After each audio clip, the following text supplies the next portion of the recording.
antigua es, guiando nuestro caminar.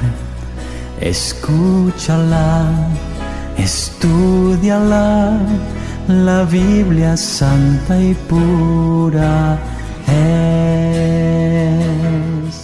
Escuela Bíblica a la luz de la palabra, escudriñando las Escrituras. Danos fuerzas, líbranos, lejos estamos de... Luz a las Naciones, canal cristiano de comunicación, presenta A la luz de la palabra, un estudio expositivo de la palabra de Dios, una presentación minuciosa de toda la Escritura. Cambiándome, cambiándote, abramos nuevo. porque es inspirada por Dios y útil para enseñar, para redarguir, para corregir, para instruir en justicia, a fin de que el hombre de Dios sea perfecto, enteramente preparado para toda buena obra. Escuela Bíblica a la luz de la palabra, escudriñando las Escrituras. Heredado en esta edad, con sacrificio nos la dio Jesucristo, Hijo de Dios. Carta del apóstol Pablo a los Colosenses, por José Manuel Monjero. El misterio que había estado oculto desde los siglos y edades, pero que ahora ha sido manifestado a sus santos, a quien Dios quiso dar a conocer las riquezas de la gloria de este misterio entre los gentiles, que es Cristo en vosotros, la esperanza de gloria.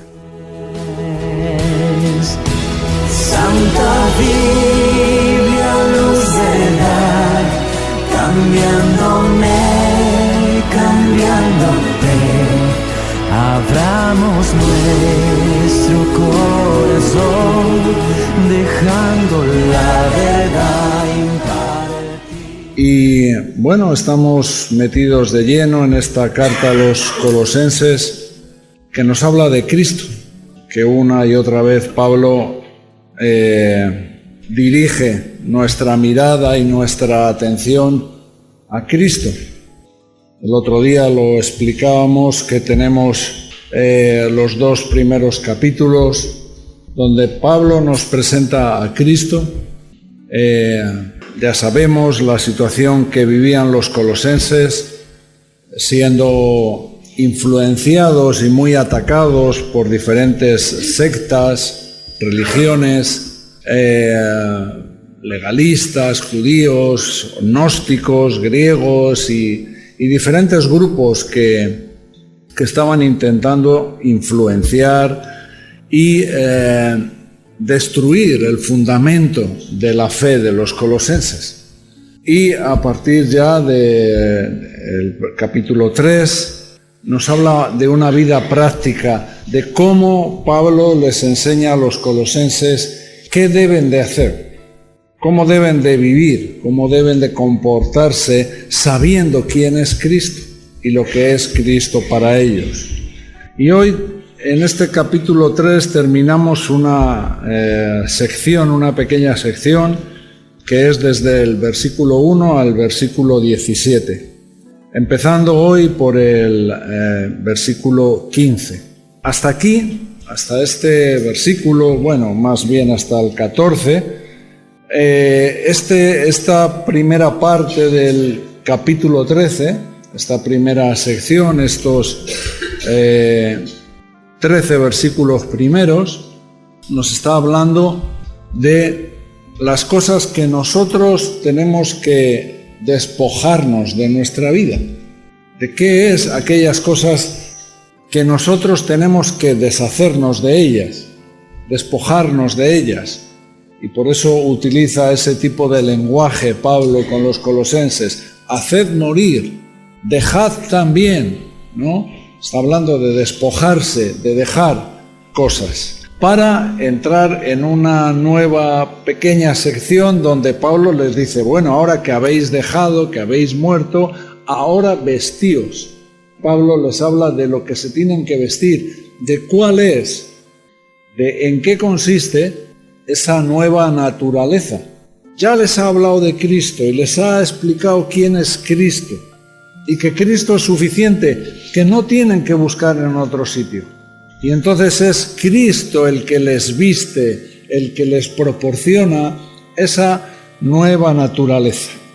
Acabando aquí en este versículo 14 que terminamos el último día, y sobre todas estas cosas vestíos de amor, que es el vínculo perfecto.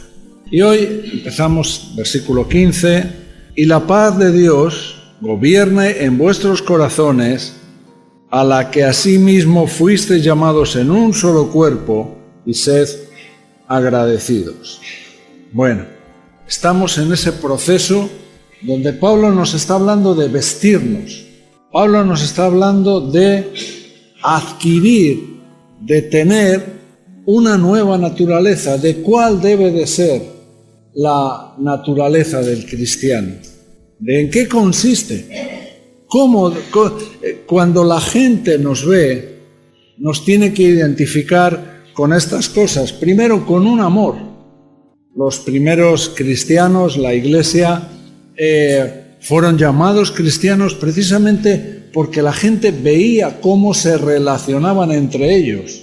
No llevaban un traje como el sumo sacerdote, con todo, todo lo que componía, de lo que se componía el traje ceremonial de los sacerdotes.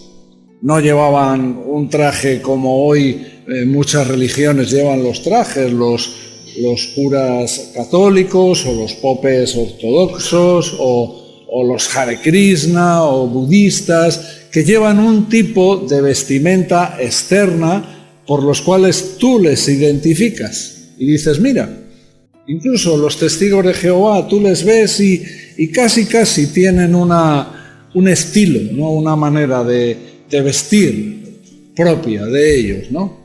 Pero nada de esto es de lo que está hablando Pablo. Pablo está hablando de un comportamiento, de una actitud interna que la gente podía ver cómo se llevaban entre ellos y decían, mira, esos deben de ser cristianos.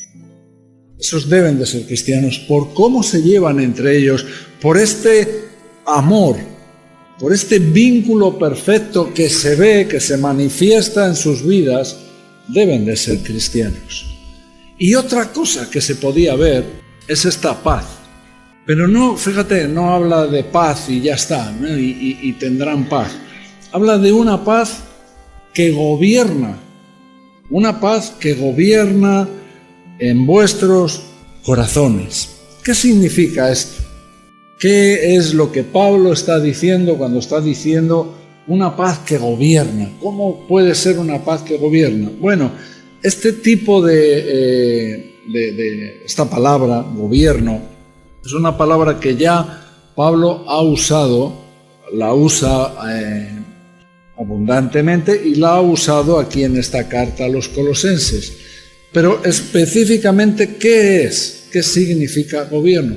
Cuando habla de gobierno, Pablo está usando un lenguaje típico de los deportistas, de las Olimpiadas. El que gobierna es un árbitro.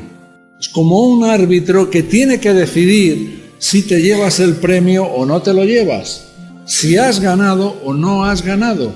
Ya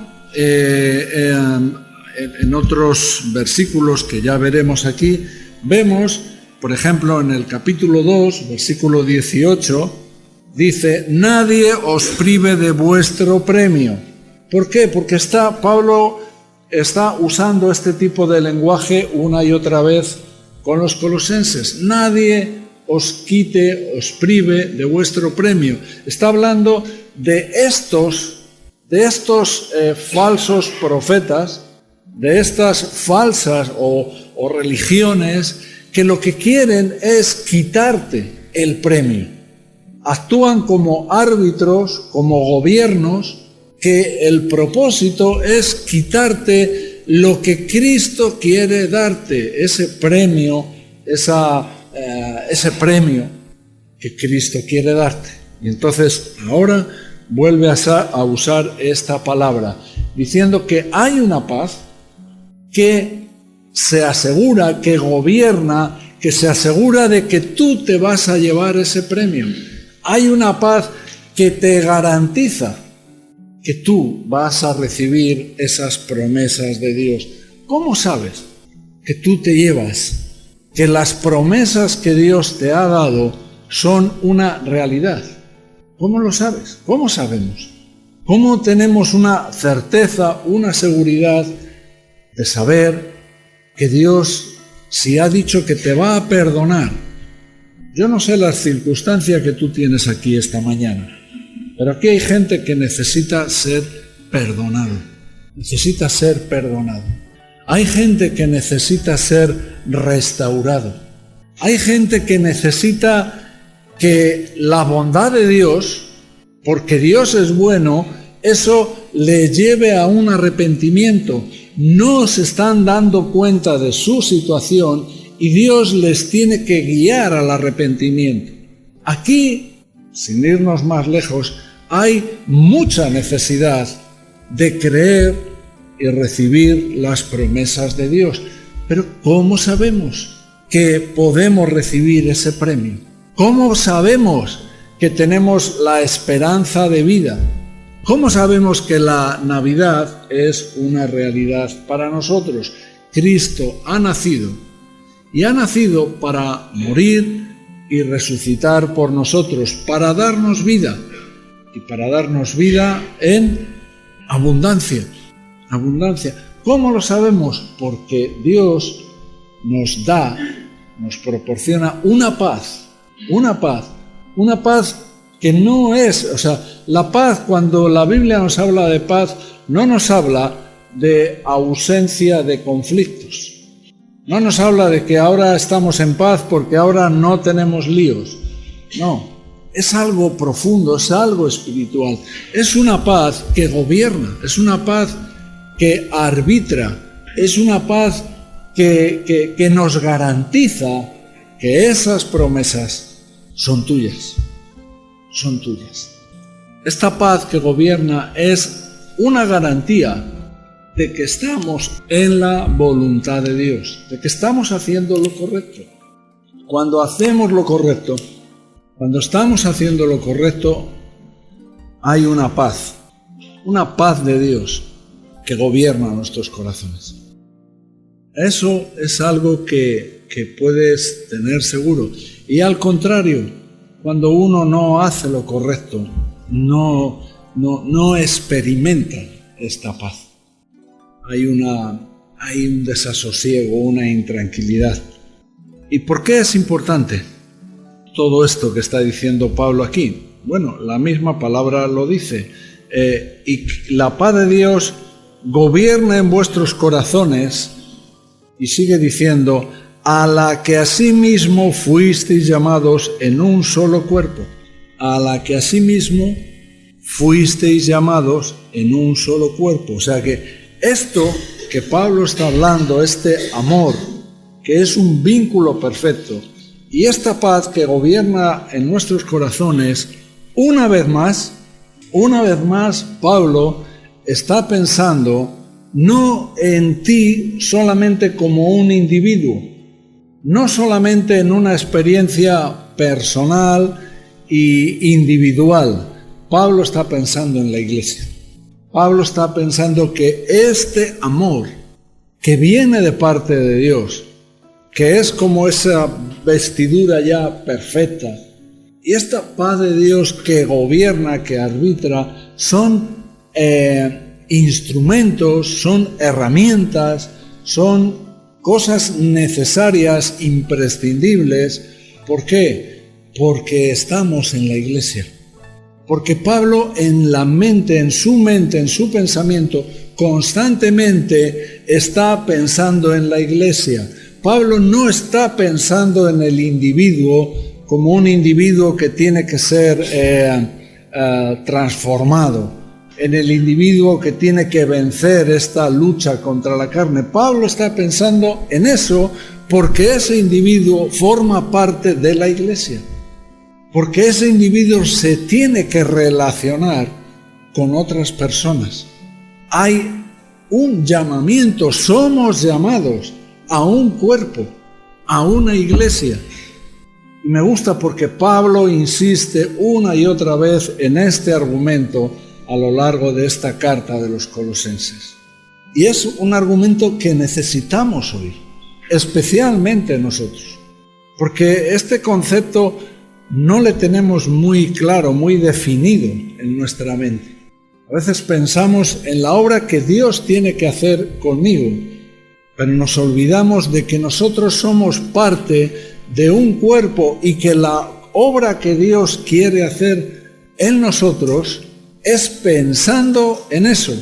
Dios quiere redimirnos, quiere perdonarnos, quiere transformarnos, quiere hacer expiación por nosotros. Dios quiere hacer una obra completa, porque Dios nos está viendo como parte del cuerpo. Nosotros somos parte del cuerpo de Cristo y nada de la obra de Dios está fuera de ese pensamiento, de esa visión que Dios tiene. Así que es muy importante ver todo esto entendiendo lo que dice aquí, a la que asimismo fuisteis llamados en un solo cuerpo. Tenemos un llamamiento a eso, a la iglesia. O sea, aquí está hablando Pablo de amor y de paz. Es un amor y una paz que no se ven en mi persona o en tu persona, en tu personalidad o en tu carácter, así simplemente, no sé si me explico. Se ve especialmente este amor, esta paz se ve especialmente en tu relación dentro de la iglesia, en tu relación con los demás. Si fuera al contrario, si esto no estuviera, si este amor como vínculo perfecto, si esta paz que gobierna, que arbitra, que nos garantiza, no estuviera en nuestros corazones, lo que viviríamos sería una continua movida de pleitos, de discusiones, de divisiones. Y eso no es el propio de la iglesia. Lo hemos hablado más veces. Pablo, cuando piensa en la iglesia, Cristo, cuando piensa en la iglesia, no piensa en una especie de obra social, o de grupo social, o de gente que tienen cosas comunes o afines, una peña de fútbol. No, venga, somos los aficionados para no crear discusiones, del Sporting de Gijón, Venga, nosotros nos une que somos todos del Sporting y no es nada parecido, o que somos de un partido político o de un sindicato, nada parecido. Cuando Cristo habla de la iglesia, habla de un cuerpo. En un cuerpo, cada miembro del cuerpo está perfectamente unido, perfectamente unido. Y cuando vemos a alguien entrar por la puerta, no vemos miembros, no vemos pulmones, riñones, un corazón, un hígado, no vemos miembros, vemos un cuerpo.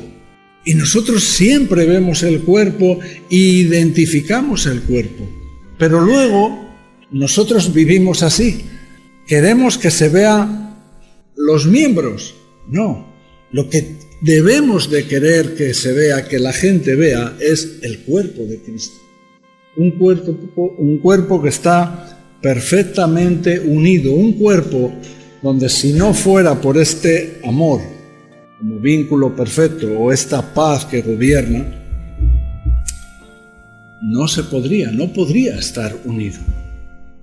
También nos dice este versículo 15, y la paz de Dios gobierna en vuestros corazones, a la que asimismo fuisteis llamados en un solo cuerpo, y sed agradecidos. Es curioso porque en los 3 versículos que vamos a ver nos habla del agradecimiento.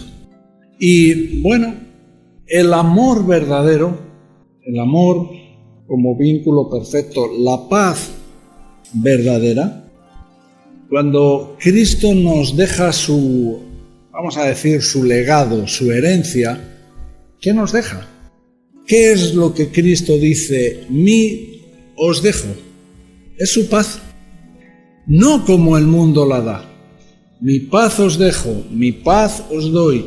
No como el mundo la da. Aquí Jesús quiere hacer una diferencia.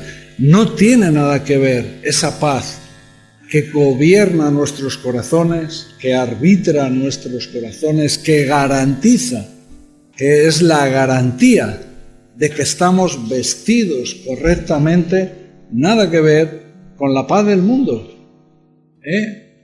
Simplemente ven una paz cuando, como hemos dicho antes, cuando no tienen pleitos, cuando no tienen conflictos. Esta paz verdadera tiene un fruto, Esta paz de Cristo, esta paz de Dios tiene un fruto, y es el agradecimiento. A diferencia de otros textos, como el que hemos leído antes, como ese que nos quiere quitar, ese árbitro que nos quiere quitar nuestro premio, a diferencia del que nos quiere robar nuestro premio, la paz de Dios que nos gobierna, que nos arbitra, insisto, actúa, esa paz es como un seguro, como una garantía de que vamos a recibir esas promesas de Dios. Pero quiero insistir en este punto de agradecimiento, porque de alguna manera, cuando es muy abundante o muy corriente que la gente o nosotros mismos venimos a la iglesia, estamos en reto y siempre estamos estamos esperando recibir algo. Siempre estamos como con una demanda. Y cuando no recibimos esa demanda, cuando no recibimos eso que demandamos, eso que esperamos, cuando no recibimos eso, se crea una queja en nosotros. Y ves muchas veces gente con quejas en su corazón, con dolores, con pleitos, con enfados, con críticas. ¿Por qué? Principalmente porque no reciben aquello que esperan recibir. En su mente está una especie de egoísmo donde está esperando recibir cierto tipo de cosas que de alguna manera la obra o la iglesia tiene que darles. Y entonces se produce esto, que no hay agradecimiento, hay queja. Es una iglesia donde se manifiestan las quejas, las críticas, el cuestionar, el decir, es que yo llevo aquí, ¿cuánto tiempo llevo aquí? Es que el tiempo se convierte como en como cuando estás en una empresa, ¿no? Derechos de antigüedad, ¿no? Es que yo llevo aquí 15 años, yo me merezco, y vivimos con ese tipo de pensamiento, lo que yo me merezco, lo que yo debo de recibir, lo que yo ya deberían de estar dándome o deberían de estar tratándome de cierta manera. Y entonces se produce un tipo de queja, de cuestionar, de crítica. Pero vemos que nada de eso es lo que está hablando aquí. Pablo está hablando aquí de que ese amor, de que esa paz tiene un fruto. Y lo repite tanto en el versículo 15 como en el 16 y en el 17.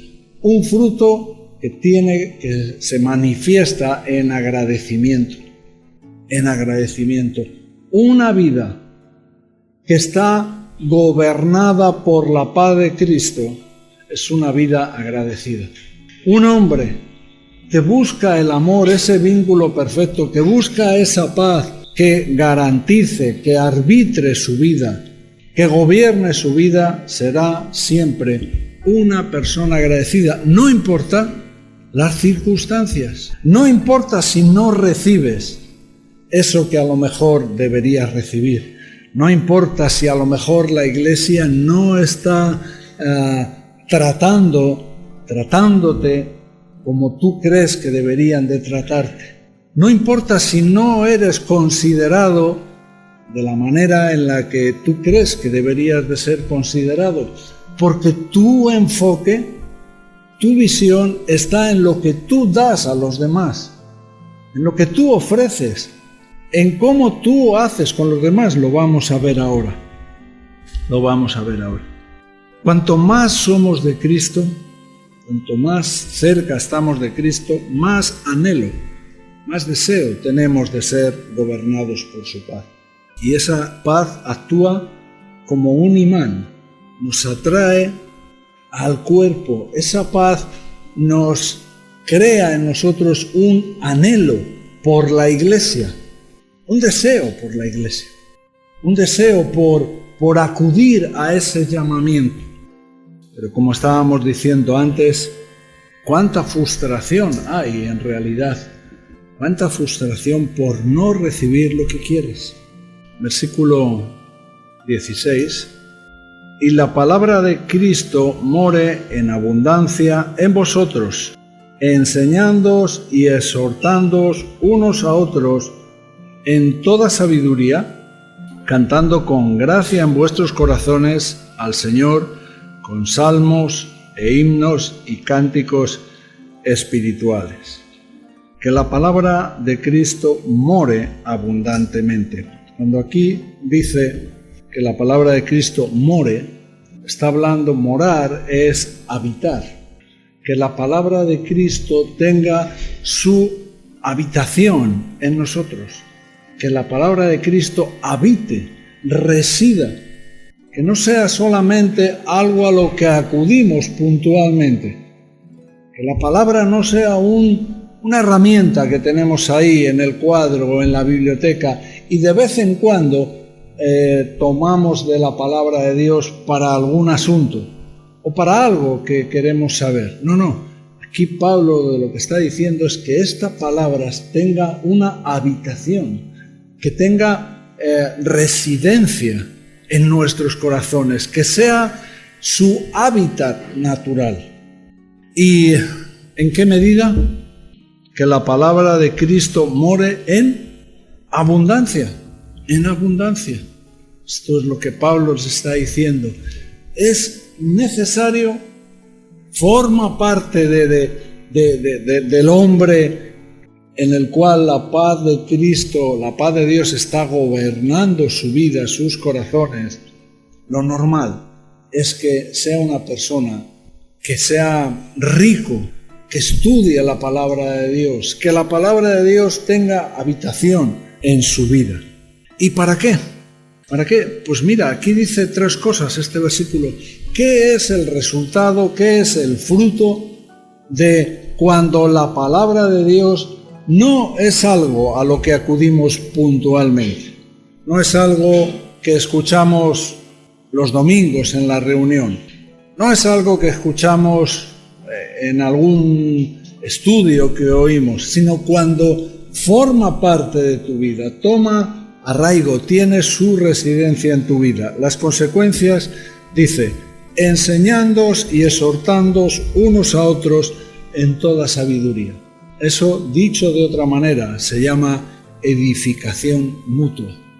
Que la palabra de Cristo, que la palabra de Dios more en abundancia, va a traer una edificación a tu vida.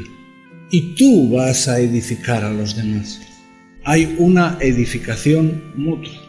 Así que cuando no estamos yendo a este llamamiento al cuerpo de Cristo, cuando la iglesia solamente es el objeto de mis críticas, de mis reproches, de mis frustraciones, yo me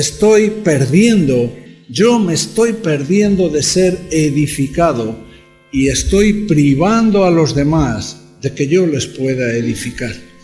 En definitiva, tú pierdes, la iglesia pierde. Pero si la palabra de Dios mora en abundancia, tú ganas y la iglesia gana, porque hay una edificación mutua. Segunda cosa, cantando con gracia en vuestros corazones al Señor con salmos e himnos y cánticos espirituales. Esto va a traer algo de lo que debería ser natural en la iglesia, y es la alabanza, el glorificar a Cristo. Algo que debería ser natural en los cristianos. Yo entiendo que uno que no es cristiano es que ni debes cantar las canciones que están ahí, ni debes, porque no van contigo, no forman parte de tu vida. Pero los que sí son cristianos deberían de tener ese anhelo de alabar a Dios, y de alabar a Dios con tus hermanos en la iglesia. También la alabanza es algo que le pertenece también a la iglesia, no solamente de manera personal, sino como grupo. Así que Pablo les está diciendo, mira, que la palabra de Dios mora en abundancia, y eso va a traer un fruto. Primero, edificación mutua.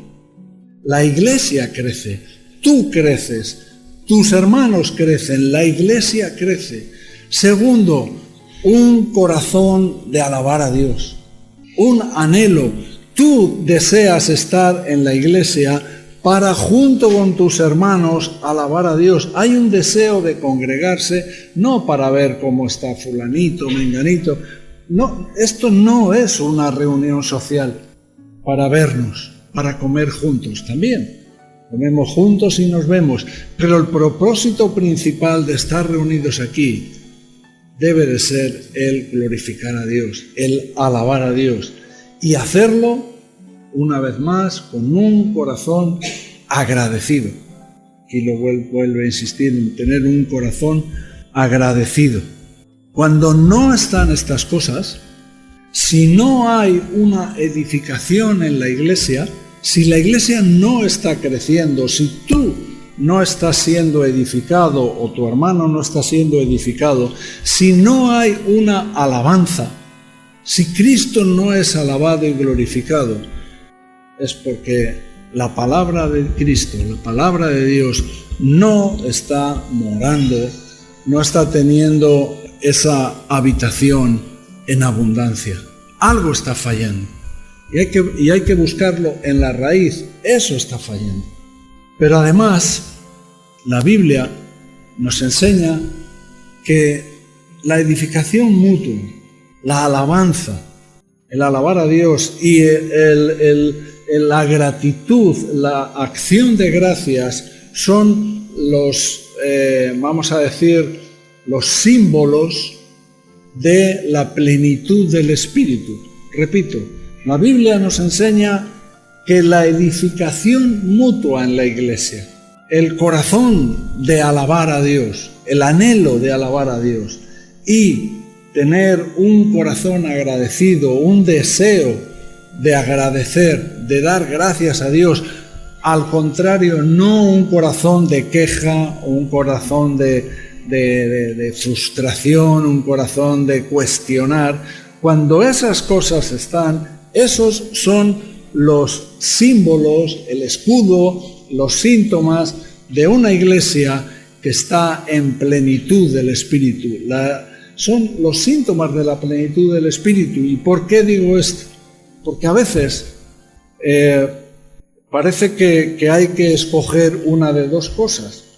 O está los que son muy estudiosos de la palabra, pero rechazan un poco la plenitud del Espíritu, y están los que viven en la plenitud del Espíritu y en la unción y en estas cosas, y como que no les hace falta tanta profundidad de la palabra.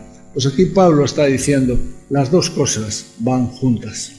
La plenitud del Espíritu y que la palabra de Dios more en abundancia son dos cosas que tienen que ir completamente unidas. Ni una ni la otra por su lado, las dos van unidas. Versículo 17: y todo lo que hacéis, sea de palabra o de hecho, hacedlo todo en el nombre del Señor Jesús, dando gracias a Dios Padre por medio de Él.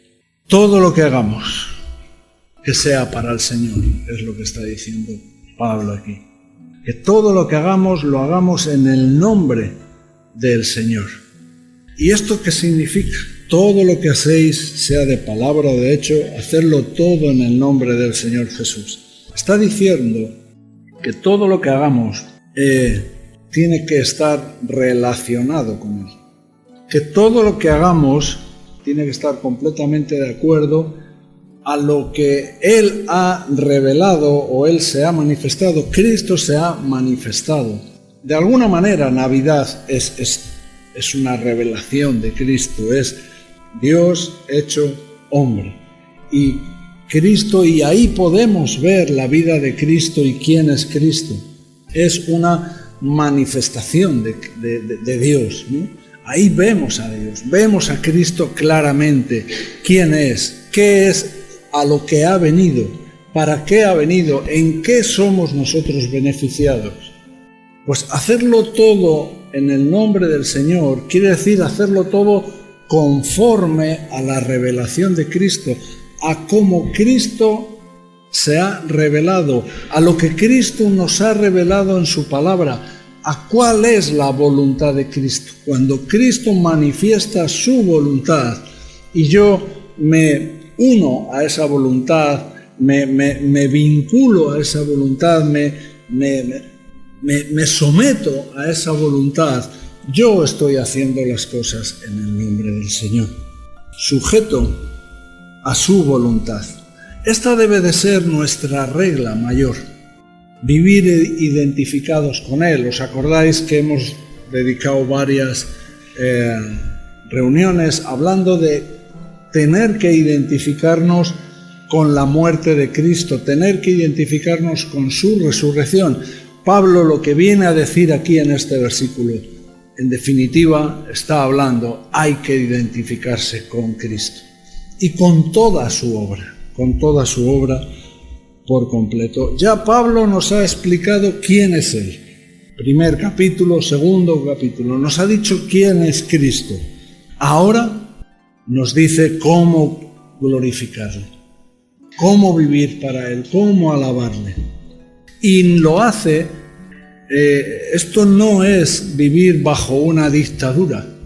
A veces alguno piensa que el cristianismo es como una dictadura. No. Pablo está diciendo que el resultado natural de todas estas cosas, por eso lo repite en cada versículo, lo que produce naturalmente todas estas cosas es un agradecimiento. Uno que está sujeto a una dictadura, bajo un régimen que está siendo aplastado, que está siendo juzgado, que le están diciendo que tiene que hacer lo que no quiere hacer, bueno, tendrá que obedecer, pero nunca estará agradecido, nunca manifestará una gratitud, nunca se pondrá a orar y dará gracias a Dios con poder.